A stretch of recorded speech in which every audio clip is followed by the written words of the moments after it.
থেকে নিয়ে আসলাম। এখন কনসেপ্ট হচ্ছে এরকম, আমরা যদি আমাদের সার্ভারে আমাদের ক্লায়েন্টের ইনফরমেশন অ্যাড করতে চাই, সাপোজ উইন্ডোজ এক্সপি কে আমরা একটা নামে রাখতে যাচ্ছি, সেক্ষেত্রে আমাদের যে কাজটা করতে হবে সেটা হচ্ছে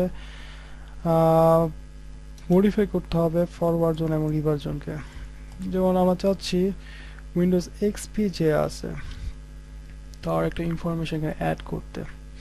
তো আমরা বলতেছি উইন্ডোজ এক্সপি এর নাম হবে বললাম এক্সপি, তার অ্যাড্রেস হবে কত 10.20.3, তার আইপি অ্যাড্রেস হচ্ছে 250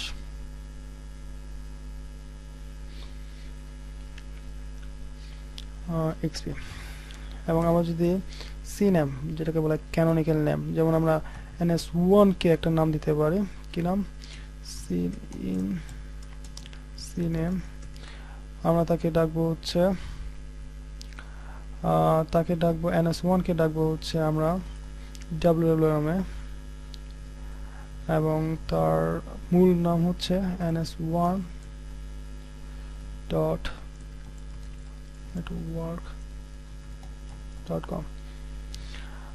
আমরা উইন্ডোজ এক্সপি একটা নাম দিচ্ছি, সেটা হচ্ছে কি, সেটা হচ্ছে 250। তার একটা ইনফরমেশন আমরা এখানে অ্যাড করব, সেটা হচ্ছে ns1xp.bangalnet.com।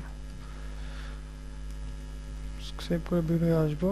এরপর আমরা ফরওয়ার্ড রিভার্স জোনে তার একটা ইনফরমেশন, ওকে রিভার্স জোনে যদি অ্যাড না করি তাহলে আমাদের কি হবে সেটা আমরা দেখবো। নেম দিয়ে আসবো, রিস্টার্টে আসবো। যতবার আপনি এই ফাইলগুলো মডিফাই করবেন অবশ্যই আপনাকে সার্ভিস রিস্টার্ট বা রিলোড করতে হবে। ns লুকআপে আমরা আসি, প্রথমে আমরা দিব হচ্ছে www.bangalnetwork.com। আমরা এটা যেটা করলাম সেটা হচ্ছে ক্যানোনিক্যাল নেম সেট করলাম, ক্যানোনিক্যাল নেম ns1bangalnet.com, তার মানে হচ্ছে ছদ্মনাম। তার মানে ns1 এর আরেকটা নাম হবে www.bangalnetwork.com। আমরা যে উইন্ডোজ এক্সপি টা বলি, যে উইন্ডোজ এক্সপি এর যে নামটা আমরা সেট করলাম বা উইন্ডোজ এক্সপি এর ইনফরমেশন কি হবে, সেক্ষেত্রে আমাকে এখানে আছে উইন্ডোজ এক্সপি নাম হচ্ছে xp.bangalnetwork.com। এবং যে পিং লিখি, পিং xp.bangalnetwork.com, তাহলে আমাকে এখান থেকে রেসপন্স করতেছে। তো আমাদের সার্ভার থেকে করছে, আমরা যখন ক্লায়েন্ট থেকে এই কাজটা করতে চাই সেক্ষেত্রে আমাদের যে কাজটা করতে হবে সেটা হচ্ছে আমরা ns lookup উইন এক্সপি, আমরা চাচ্ছি এক্সপি নামে যে আছে তার নামটা ইউজ করতে, তাহলে সে আমাকে দেখাচ্ছে নাম দেওয়ার এখানে সে তার আইপি অ্যাড্রেস দেখাচ্ছে। আমরা যে পিং করি, পিং এক্সপি bangal.com, আমাকে বারবার এখানে bangalnetwork.com লিখতে হচ্ছে, আমরা এটাকে মিনিমাইজ করতে পারি, আমাকে বারবার লেখার দরকার নেই। সেক্ষেত্রে আমরা যে কাজটা করবো সেটা হচ্ছে ncpa.cpl, এখানে আমাদের DNSS সাফিক্স নামে একটা কনসেপ্ট রয়েছে। যেমন আমরা অ্যাডভান্সে আসবো, DNS এ আসবো, এখানে DNS সাফিক্স রয়েছে, এটাকে আমরা অ্যাড করে দিতে পারি। যদি অ্যাড করে দিই তাহলে আমাদের এখানে আর বারবার আসে bangalnet.com, তাহলে আমাকে বারবার সেই জিনিসটা আর লিখতে হবে না। অ্যাডে আসবো, ওকেতে করবো, ওকে ওকে ক্লোজ। এখন আমরা যেটা করতে পারি সেটা হচ্ছে এরকম, আমরা লিখবো হচ্ছে ping xp, তাহলে আমাদের এখান থেকে রেসপন্স করতেছে bangalnetwork.com। অথবা আমরা যদি এখানে লিখি ping ns1, তাহলে সে আমাকে এখান থেকে রিপ্লে করতেছে। এখন আমাদের আরেকটা ইনফরমেশন অ্যাড করবো আমাদের সার্ভারে, সেটা হচ্ছে আমাদের CentOS এর অন্য একটা হোস্ট যেটা রয়েছে সেটা। তবে এখানে আমরা একটা জিনিস দেখিনি, সেটা হচ্ছে এরকম, আমরা যদি কোনো কারণে, যেমন এখানে আমরা বললাম হচ্ছে xp.bangalnet.com, সেক্ষেত্রে আমাদের ns lookup যদি আমরা দিই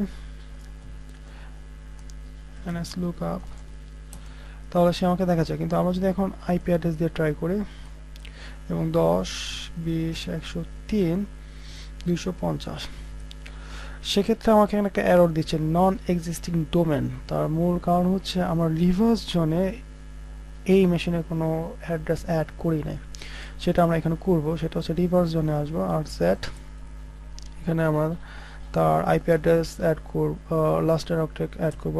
তার আইপি অ্যাড্রেস 250 পিটিআর, তার নাম হচ্ছে এক্সপি বাঙাল নেটওয়ার্ক .com। এবং আমরা আরেকটা জিনিস অ্যাড করবো এখন, সেটা হচ্ছে 240-এর পিটিআর রেকর্ড। তার নাম দেব হচ্ছে আমরা ধরেন সেন্ট ডট বাঙাল নেটওয়ার্ক .com। এটাকে সেভ করে বের হয়ে আসবো। ফরওয়ার্ড জোনটাকে আমরা একটু মডিফাই করবো, আর একটা ক্লায়েন্টের ইনফরমেশন আমরা অ্যাড করবো, সেটা হচ্ছে cent west. NS name server হচ্ছে সেন্ট ডট বিএনজিএল বাঙাল নেটওয়ার্ক.com এবং তার আইপি অ্যাড্রেস হবে cent A address resolution 10.20.103.240। Save করে বের হয়ে আসবো। Service named reload. এখন আমরা যদি কুইরি করি, যেটা আমরা একটা করলাম, এরর দিয়েছিল এনএস লুকআপ 10.20.103.250, তাহলে এখন কিন্তু আর আমাকে এরর দিচ্ছে না। তো সেক্ষেত্রে আমাকে সে তার আইপি অ্যাড্রেসের এগেইনস্টে তার নাম দিয়ে কনভার্ট করতেছে। আমরা যদি এখন আমাদের নতুন যে ইনফরমেশন আমরা অ্যাড করলাম, সেটা হচ্ছে সেন্টের, সেটা যদি লিখি সেন্ট, তাহলে তার ইনফরমেশন লাগছে সেন্ট বাঙাল নেটওয়ার্ক.com। আসলে এভাবে আমরা আমাদের ক্লায়েন্ট, আমাদের নেটওয়ার্কে যে সার্ভিসগুলো আছে তাদের আলাদা আলাদা নাম অ্যাসাইন করতে পারি এবং ক্লায়েন্টদের নাম অ্যাসাইন করতে পারি, যাতে আমাদের ইউজারদের সহজেই কোনো একটা সার্ভিস নিয়ে কাজ করতে পারে। তো এখানে আমাদের স্লাইডের মধ্যে যেটা চলে আসে সেটা হচ্ছে এখানে আমাদের রেফারেন্স আমরা যেটা দিব সেটা হচ্ছে রেড হ্যাট এন্টারপ্রাইজ লিনাক্স 6 এর ডিপ্লয়মেন্ট গাইড। খুবই ইম্পর্টেন্ট এবং খুবই হেল্পফুল একটা ডকুমেন্ট ফাইল, যেটা আমরা আপনাদের দেখাই দিব এখানে। সেটা হচ্ছে এটা নয়, আমাদের হচ্ছে এটা ডিপ্লয়মেন্ট গাইডের মধ্যে রয়েছে আমাদের নেম ডি সার্ভিস কনফিগার করার সমস্ত ইনফরমেশন। যেমন এখানে আপনি জোন ফাইলগুলো কিভাবে ডিক্লেয়ার করবেন, সিম্পল জোন ফাইলে একটা ইনফরমেশন দেওয়া আছে, কম্পোনেন্ট। তারপর হচ্ছে এখানে আমাদের জোন ফাইলের মধ্যে যে টাইম আওয়ারগুলো ছিল সেটা, স্টেট অফ অথরিটিটা কি, পিটিআর সার্ভারটা কি, নেম সার্ভার জিনিস এমএক্স রেকর্ড। এবং আমরা যেটা বললাম অ্যাক্সেস কন্ট্রোল লিস্ট এবং অপশনের বিভিন্ন অপশনগুলো আমাদের এখানে রয়েছে, কন্ট্রোল সেটগুলোর জন্য এখানে যে অপশনগুলো রয়েছে সেগুলো সম্বন্ধে ডিটেলস এখানে আলোচনা করা রয়েছে। এবং আমরা অনেক কিছু এসকেপ করে গেছি এই ডিএনএস সার্ভার কনফিগার করতে গিয়ে, কিন্তু এখানে সেগুলোর সম্বন্ধে ভালো ইনফরমেশন এখানে লেখা রয়েছে। তো এখান থেকে ইনফরমেশন আপনি পাবেন। এছাড়া কিছু ওয়েবসাইটের ইনফরমেশন এখানে দেওয়া রয়েছে, যেমন wikipedia.org, wiki domain name system, আসলে এটা কিভাবে কাজ করে বা এটা কিভাবে, কতগুলো ডোমেন নেম সিস্টেম রয়েছে, তার মানে বাইন্ডের সম্বন্ধে ডিটেলস ইনফরমেশন রয়েছে। বাইন্ডের জন্য আলাদা একটা ওয়েবসাইট রয়েছে, যেমন আইএসসি ইন্টারনেট কনসোর্টিয়াম যেটাকে বলা হচ্ছে, সেই ওয়েবসাইটে আপনি ডিটেলস ইনফরমেশন পাবেন। অ্যাসেসমেন্টে আমরা আসলে যেটা বলি সেটা হচ্ছে আপনি আসলে কতটুকু এইখানে শিখতে পারবেন এই টিউটোরিয়াল দেখে। যদি আপনি ধারণা করেন যে আপনি কনফিগারেশন এবং ইনস্টলেশন এবং টেস্টিং করতে পারেন, তাহলে আপনি বেসিক মোডে রয়েছেন এখন। কিন্তু যখন আপনি বেসিক মোডের সাথে সিকিউর করার কনসেপ্টগুলো, যেমন সিকিউর করার কনসেপ্টগুলো আমরা আসলে এখানে যেটা আলোচনা করলাম সেটা হচ্ছে এরকম, আমরা চাচ্ছি আমাদের লোকাল এরিয়া নেটওয়ার্ক থেকে শুধু কুইরিগুলো তার রিপ্লাই দিবে আমাদের সার্ভার, বাইরে কোনো ইনফরমেশন কুইরি আসলে সেটাকে ডিনাই করবে, সেই ধরনের সিকিউরিটি।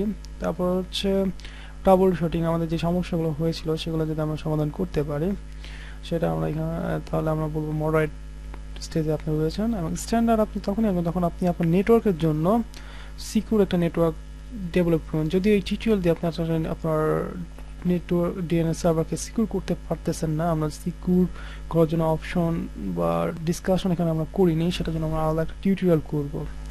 তো এখানে একটা জিনিস বলা দরকার, সেটা হচ্ছে আমাদের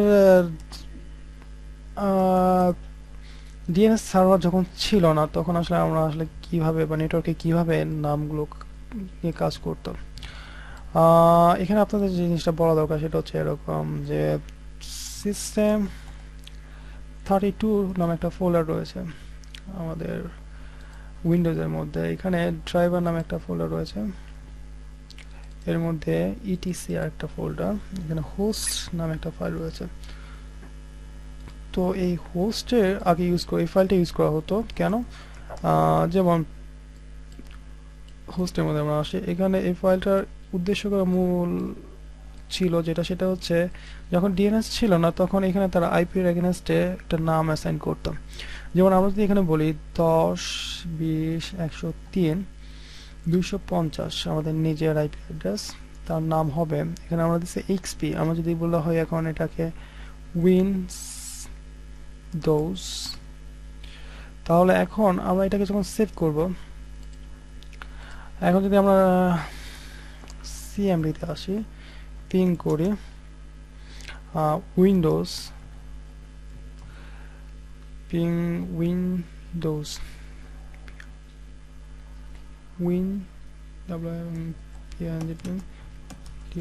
উইন্ডোজ, তাহলে সে পিং করতেছে কাকে, আমার নিজের আইপি অ্যাড্রেসকে। তার মানে এখানে আমরা দেখছি সেটা হচ্ছে ইটিসি বা হোস্ট ফাইলের মধ্যে যদি আমরা কোনো এন্ট্রি দেই তাহলে প্রথমত সেটা কাজ করবে। এখন যদি আমরা এখানে বলি পিং এক্সপি, তাহলে সেটাও কাজ করতেছে। তো আগে যে কাজটা করা হতো সেটা হচ্ছে কিছু সংখ্যক কম্পিউটার নেটওয়ার্কে থাকতো, তখন তারা এই ফাইলটা ইউজ করে তার রেজুলেশন রিসলভ করতো। আমাদের সার্ভার বা সেন্টোএস লিনাক্সও একই ফাইল রয়েছে, যেমন vi etc হোস্ট। এই ফাইলের মধ্যেও যদি আমরা সেই ইনফরমেশনগুলো দিয়ে থাকি তাহলেও সে প্রথমে হোস্ট ফাইলটা ট্রাই করবে। এখন এটা বলার মূল উদ্দেশ্য হচ্ছে আগে নেটওয়ার্কে কম্পিউটার সংখ্যা কম ছিল, তখন এই ইনফরমেশন এই ফাইলে আপডেট করে প্রত্যেক জায়গায় দিয়ে দেওয়া হতো, প্রত্যেকটা সিস্টেমে দেওয়া হতো। কিন্তু এখন সমস্যা হচ্ছে নেটওয়ার্ক আস্তে আস্তে বাড়ার কারণে এবং ইনফরমেশন চেঞ্জ হওয়ার কারণে বা আইপি অ্যাড্রেস চেঞ্জ হওয়ার কারণে এই ফাইলগুলো আপডেট করা টাফ হয়ে গেল, এবং সেই জন্য ডিএনএস সিস্টেমটা চলে আসলো। এবং ডিএনএস সিস্টেম থাকার কারণে এখন আমি যে কোনো আইপি অ্যাড্রেস যখন তখন চেঞ্জ করতে পারি উইদাউট চেঞ্জিং দ্য নেম। নাম পরিবর্তন বাদ দিয়ে আমরা শুধু আইপি অ্যাড্রেস চেঞ্জ করে দিতে পারি, যেটা ইউজার জানবে না বা বুঝতে পারবে না। তো অ্যাসাইনমেন্টে আমরা যেটা বললাম সেটা হচ্ছে এরকম যে এই স্টেজে আপনি যেটা করবেন সেটা হচ্ছে আপনি আসলে কতটুকু শিখতে পারছেন সেটা সম্বন্ধে আপনি এখানে জানতে পারবেন। তো আমরা যেটা চাচ্ছিলাম সেটা হচ্ছে আপনাদের থেকে ফিডব্যাক যে এই টিউটোরিয়ালটা কি খুব ইফেক্টিভ হয়েছে কিনা, বা আপনারা কোন ওয়েতে আমরা টিউটোরিয়ালটা ডিজাইন করলে আপনাদের বুঝতে সুবিধা হবে। অবশ্যই আপনারা আমাদেরকে কমেন্ট লিখে জানাতে পারেন যাতে আমরা এই টিউটোরিয়ালগুলোকে আরও ভালোভাবে ডেভেলপ করতে পারি। এবং এই টিউটোরিয়ালগুলো আমাদের সাইটে এবং আমাদের ব্লগ সাইটে অবশ্যই পাবেন, তো আমাদের সাথেই থাকবেন। আমরা চেষ্টা করতেছি আরও আপডেট এবং ভালো কিছু করার জন্য। অসংখ্য ধন্যবাদ আমাদের এই টিউটোরিয়ালটি দেখার জন্য।